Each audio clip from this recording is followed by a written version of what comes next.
If you've ever browsed the Switch eShop, or especially the 3DS eShop, you've probably at least come across a Picross game. Whether it be the main Picross series or something like Pick-a-Pix, which no matter how hard I try, I just don't like for some reason. But there are a ton of options to choose from. I for one used to see Picross all the time and it just never appealed to me. I never took a second look at it. That is until one of my best friends would just talk about it all the time. And then one day I just redeemed all my Nintendo rewards coins to get Zelda Picross on 3DS for free. That's how addiction starts, kids. You always get that first bump for free. Many 100%ed Picross games later, and it's safe to say I'm hooked. Which brings us to today's game, PictoQuest, The Cursed Grids. Released just last week on the Nintendo Switch eShop and developed by NanoPico, and published by Plug-in Digital, who also published Chroma Squad, which, oh my gosh, Chroma Squad is on the Switch now as of August 1st. I have talked about this awesome game before. Click the thing in the corner if a Power Rangers-inspired strategy RPG sounds good to you. So I was browsing the Nintendo Switch eShop last week when I came across PictoQuest. For some reason, the cute art and bright colors made me want to click on it, and when I saw it was a Picross RPG,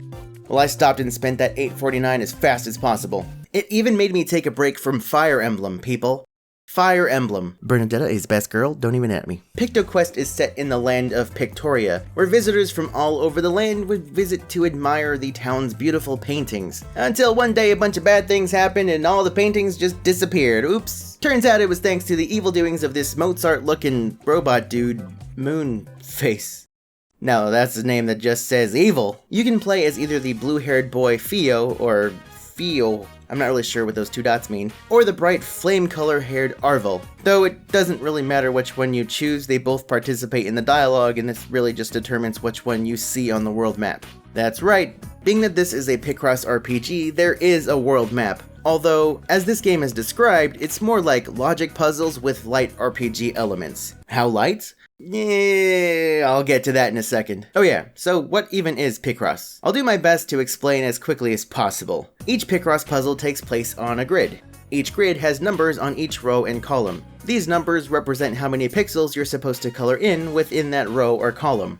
The reason you see multiple numbers here is because for this example, this column is going to have 3 and 5 pixels drawn in, broken up by at least one empty space. Typically, you can mark pixels you know for sure are empty with an X so that you know not to fill those in, because if you make a mistake in this game, your enemies attack and you'll take damage, assuming they don't miss.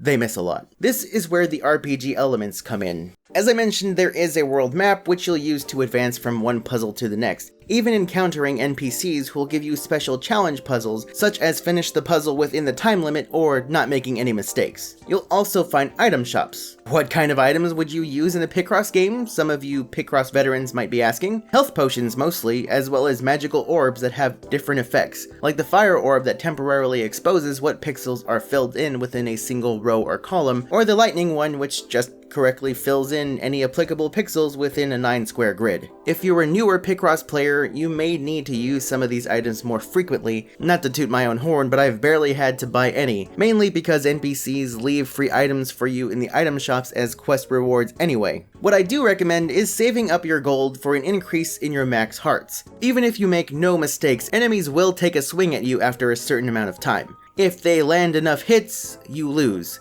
As the game progresses, the size of the grids gets bigger and bigger. The biggest I've seen in any of the main Picross games is 15 by 20. 75% or so into this game, and I've seen as big as 20 by 20. So the longer you take, the easier it is to lose unless you increase your max hearts. This is especially going to be helpful against bosses. Yes, there are bosses in this Picross game. While pretty underwhelming as far as bosses go, they're at least tougher than the main enemies, especially later on. And they even have attacks which will erase a chunk of X's you've marked on the grid, which will totally throw you off and slow you down, making you more susceptible to taking damage over time. Especially this one time when I wished I was recording, because the ghost only erased one X in a place where I had a bunch, and then the game wouldn't let me do anything because it glitched, so I had to restart the whole puzzle. Really slowed me down on that one. But as far as RPG elements go, it's pretty much just skin deep. It almost feels more like a menu disguised as a cute pixel RPG, but admittedly the health bar, enemies, and items are a nice touch that do add to the vibe.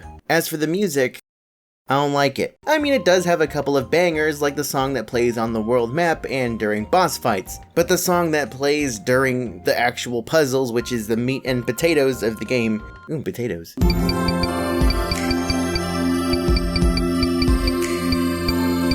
It just sounds like, I don't know, something you'd hear coming out of your mom's room while her and your stepdad Greg are having their Friday night wrestling matches, in which you're not allowed to participate, even though you know you could take Greg and you would win that title belt for yourself this Sunday as The Undertaker takes on Shawn Michaels. Wow, that got really specific and weird. I'm just gonna stop that. Anyway, don't like that song. I just really wanted to get weird with my description of that song, and I think it took it to a weird place. Also, I'm pretty sure the sound that plays when you defeat enemies is the same one from Undertale.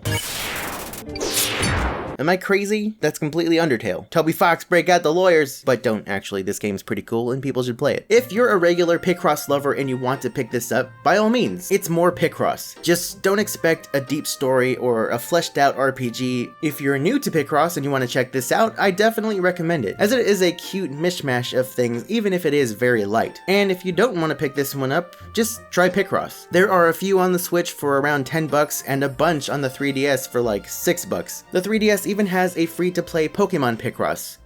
Just go play it.